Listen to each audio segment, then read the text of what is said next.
दोस्तों, ये दुनिया एक इम्तिहान की तरह है जहां हम सभी छात्र हैं और हमारे शिक्षक सर्वशक्तिमान अल्लाह है। अल्लाह हम सभी को अलग अलग तरीकों से इम्तिहान लेता है। उसने पैसे देकर किसी का इम्तिहान लेता है तो किसी को कम पैसे देकर इम्तिहान लेता है, क्योंकि उसने उसे इम्तिहान देने के लिए दुनिया की सारी खुशी और समृद्धि से भर देता है। फिर किसी की इम्तिहान लेने के लिए वह उन्हें बहुत कठिन जीवन देता है।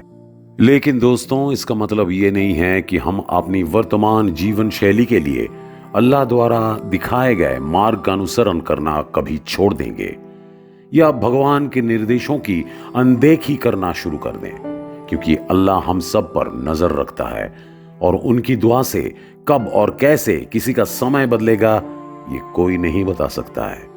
लेकिन अगर आपको हमारी बात पर विश्वास नहीं है तो मेरा आपसे अनुरोध है कि आप हमारे आज के इस वीडियो को अंत तक जरूर देखें, क्योंकि आज के वीडियो में हम आपको एक ऐसी घटना के बारे में बताने जा रहे हैं जिसके बारे में सुनकर आप भी ये मानने को मजबूर हो जाएंगे कि जब अल्लाह किसी पर दया करता है तो पलक झपकते ही उसकी किस्मत बदल सकती है। दोस्तों, आज इस वीडियो में हम आपको एक ऐसे गरीब लड़की के बारे में बताने जा रहे हैं जिसके परिवार की आर्थिक स्थिति बहुत खराब थी। फिर भी वह रोजाना 5 वक्त नमाज पढ़ती थी और कैसे एक दिन उसकी शादी एक करोड़पति लड़के से हो गई और कैसे उसकी और उसके परिवार की किस्मत रातों रात बदल गई, वह आप सोच भी नहीं सकते कि क्या हुआ। लेकिन इससे पहले आप में से जिन लोगों ने अभी तक हमारे चैनल को सब्सक्राइब नहीं किए हैं वह हमारे चैनल को सब्सक्राइब करें और उसके आगे बेल आइकॉन को भी जरूर दबाएं। तो चलिए शुरू करते हैं। दोस्तों, कब किसकी किस्मत कैसे बदल जाए ये कोई नहीं बता सकता है। दरअसल दोस्तों, एक कहावत है कि किसके साथ किसकी शादी होगी ये हमारे पैदा होने से पहले ही तय हो जाता है। आसिफ और आयशा की शादी शायद इस बात की सच्चाई साबित करती है, क्योंकि जब एक करोड़पति परिवार के बेटे आसिफ की शादी आयशा नाम की एक बस्ती की लड़की से हुई तो सभी को लगा कि इनकी किस्मत कब बदलेगी ये हमारी कल्पना से बाहर है। दोस्तों, मध्य प्रदेश के जबड़ा गांव में रहने वाली अब्दुल जब्बार की बेटी आयशा बेहद गरीब थी। उनका परिवार इतना गरीब था कि अगर उन्हें सुबह खाना मिलता तो रात को बिना खाना खाए ही सोना पड़ता था, और अगर उन्हें रात में खाना मिल जाता तो सुबह उन्हें बिना खाना खाए रहना पड़ता था। यानी दिन में 2 बार खाना मिलना उनके लिए बहुत मुश्किल था।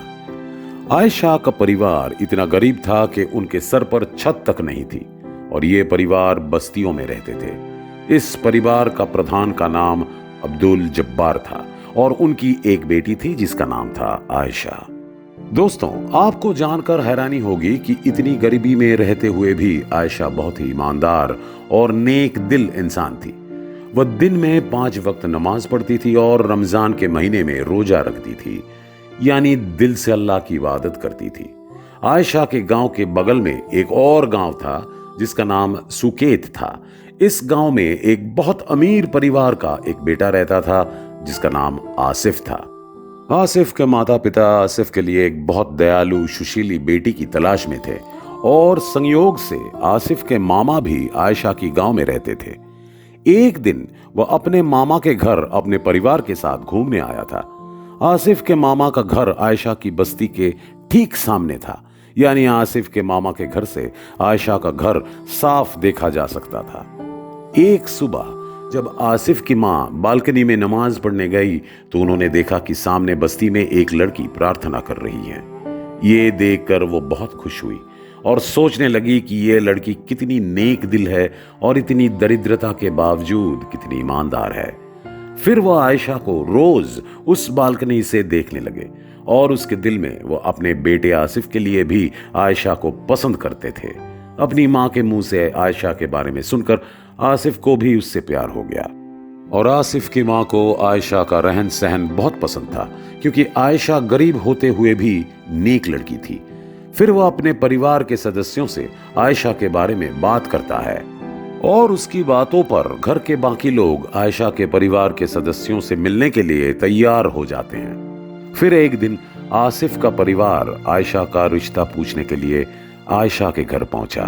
आयशा के रिश्ते को लेकर जब आसिफ के परिवार वालों आयशा के पास पहुंचे तो आयशा के परिवार वालों उनकी बात सुनकर डर गए। दरअसल वे जानते थे कि आसिफ एक करोड़पति परिवार का बेटा है और दूसरी ओर वे बस्ती में रहते हैं, और अगर उनकी बेटी की शादी करोड़पति घर के बेटे से हो जाती तो वो आयशा के साथ बदतमीजी कर सकते हैं। इसी डर के चलते वे शुरू में इस रिश्ते के लिए बिल्कुल भी राजी नहीं हुए।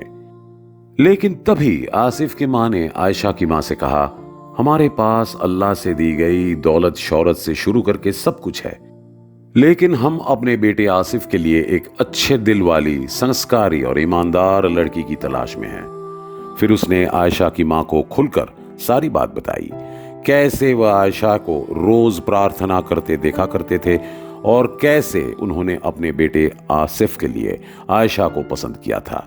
सब कुछ सुनने के बाद आयशा की मां ने आसिफ की मां से कहा कि हम अपने व्यवहार के लिए दिल से माफी मांगते हैं। दरअसल आसिफ और उनके पिता आरिफ खान कितने अमीर हैं इस बारे में हमें पूरा अंदाजा है, और दूसरी तरफ हम इस बस्ती में रहते हैं। उसके बाद हमें चिंता हुई कि आप कभी आयशा को स्वीकार करेंगे, क्योंकि हम बहुत गरीब परिवार हैं। मैं केवल सिलाई करके अपना और अपने परिवार का किसी भी तरह से दिन गुजरा करता हूं। क्या आप मेरी आयशा को इस तरह स्वीकार कर सकते हैं? ये सुनकर आसिफ की मां ने आयशा की मां से कहा कि हमें अपने बेटे के लिए एक ईमानदार और संस्कारी बहू ही चाहिए।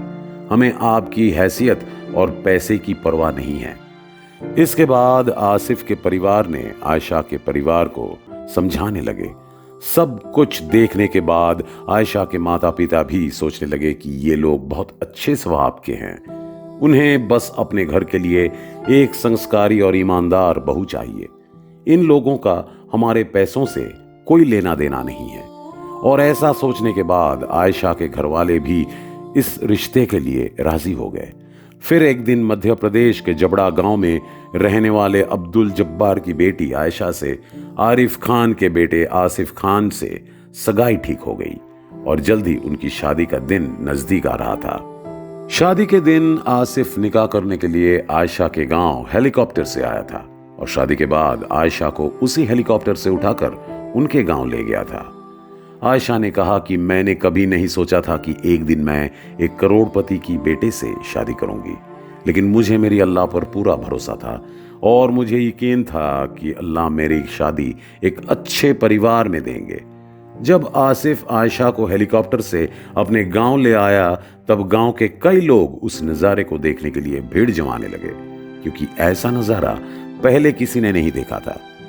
ये सच है कि आसिफ के परिवार के सदस्य समाज के बहुत अमीर और सम्मानित लोग थे, लेकिन वे अपने घर की बहू के रूप में किसी अमीर परिवार की बेटी नहीं चाहते थे।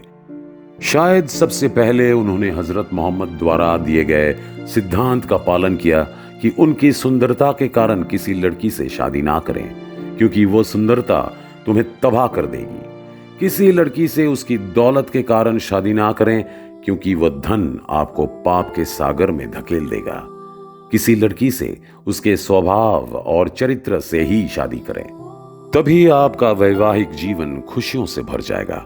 लेकिन दोस्तों, आजकल शादियां सिर्फ लड़की की खूबसूरती या उसकी दौलत से ही की जाती हैं। इसलिए आपने देखा होगा कि आजकल पति पत्नी के बीच शादी के कुछ दिनों के बाद ही घरेलू झगड़े शुरू हो जाते हैं और कुछ दिनों के बाद उनकी शादी टूट भी जाते हैं। इसलिए शादी करते समय हम सभी को नबी मोहम्मद सल्लल्लाहु अलैहि वसल्लम द्वारा दिए गए सभी निर्देशों का पालन करना चाहिए, ताकि हमारा वैवाहिक जीवन सुखी रहे। तो दोस्तों, हमारा आज का वीडियो बस इतना ही। इसके बारे में आपका क्या राय है नीचे कमेंट बॉक्स में जरूर लिखें। साथ ही अगर आपको ये वीडियो पसंद आए तो इसे लाइक और अपने दोस्तों के साथ शेयर करना ना भूलें। धन्यवाद।